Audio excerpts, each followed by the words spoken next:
Bahkan anaknya kan Kaisang itu kan justru akan mengatakan kalau ada apa-apa yang ganggu gitu ya, gitu, ganggu Prabowo maksudnya gitu.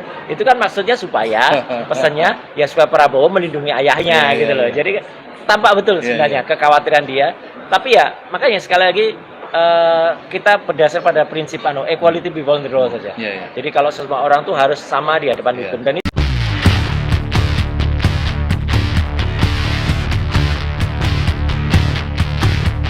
teman FTA itu bikin acara di Kemang, dan kemudian malah waktu itu dengan sangat brutal ya bubarkan, itu kan luar biasa. Tapi kan teman-teman juga nggak bubar waktu itu. Habis itu justru bikin press conference. Nah, kita juga kemarin karena sudah diumumkan, dan meskipun agenda kita itu kan sebenarnya silaturahmi, tapi memang tidak bisa dihindari, Bang. Silaturahmi itu nanti akan mengkristal dan akhirnya akan menggulung. Ya, kalau istilahnya si Fu Fafa ini bagaikan bola salju yang turun dari atas gunung gitu. Seperti landak. Padahal landak tuh nggak kayak gitu. Itu kepikirannya kan sesat juga. Nah, jadi pemerintah mungkin atau rezim tepatnya itu mengkhawatirkan akan terjadi eskalasi masa yang besar. Tapi menurut saya eskalasi ini memang akan terus membesar karena ini memang sudah sunatullah ya, sudah suratan yang nantinya harus terjadi. Karena seperti kita lihat dalam rezim ini setahun terakhir terutama ya, meskipun saya sih lihatnya sudah semenjak awal, tapi itu kan masyarakat baru merasa gitu. Dan kita sebagai civil society itu kan mengingatkan, dan kegunaan dari forum 14 Oktober besok itu kan kita sama-sama kita bersatu untuk menegaskan gitu, bahwa meskipun nanti tanggal 20 Oktober itu akan ada pergantian pemerintahan, dan biasanya memang rezim yang sesudahnya itu menganut asas dalam tradisional itu mikul dur mendem jero. Mikul dur mendem jero itu meninggikan yang baik-baik, menghilangkan yang tidak baik. Tapi menurut saya tidak adil juga bangsa ini kalau seseorang yang sudah berbuat salah selama bertahun-tahun itu dibiarkan gitu. Karena Bung Karno pun mengalami dulu ya, Bung Karno itu kan mengalami apa yang disebut bukan mikul dur mendem jero.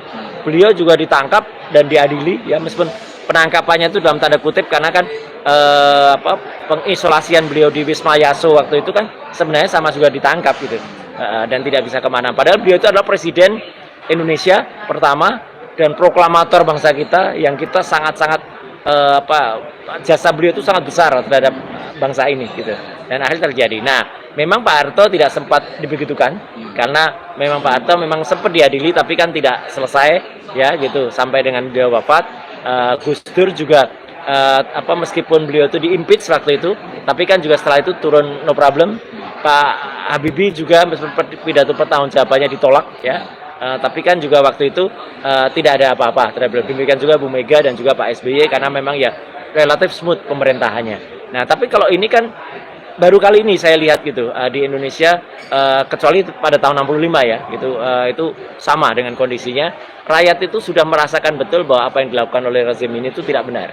Jadi ya nggak adil lah rasanya kalau seseorang yang tidak melakukan hal dengan tugasnya kemudian dibiarkan bebas begitu saja dan kemudian hanya dilupakan begitu. Jadi makanya itu yang dikhawatirkan, jangan-jangan kita memicu ke arah sana. Tapi menurut saya ya apa salahnya, karena kita kan mengingatkan masyarakat untuk menggunakan logika dan akal sehat saja. Itu. Jadi sebenarnya kalau orang selalu menyebut Mulyono itu sebenarnya dia ada kekhawatiran nggak, ataukah waktu pertemuan dengan Prabowo terakhir itu sengaja diekspos gitu ya? Ya, sebenarnya saya bukan ahli baca wajah ya gitu, tapi jelas betul bahwa sebenarnya sikap-sikap terakhir dengan selalu melakukan pengesahan, misalnya kemarin meresmikan IKN ya Istana, kemudian yang satu dipaksakan tapi belum selesai, terpaksa Pak Prabowo nanti yang akan meresmikan, terus kemudian kemarin ketemu dengan Pak Prabowo ya gitu, dia itu kan tampak betul bahwa dia pingin mendapatkan kayak perlindungan.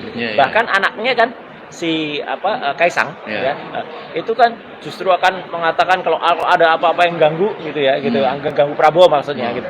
Itu kan maksudnya supaya pesannya ya supaya Prabowo melindungi ayahnya gitu loh. Jadi tampak betul sebenarnya kekhawatiran dia. Tapi ya makanya sekali lagi kita berdasar pada prinsip equality before the law saja. Jadi kalau semua orang tuh harus sama di hadapan hukum, dan itu dia katakan sendiri. Setiap orang sama di depan hukum. Jadi kalau ada kesalahan ya diadili.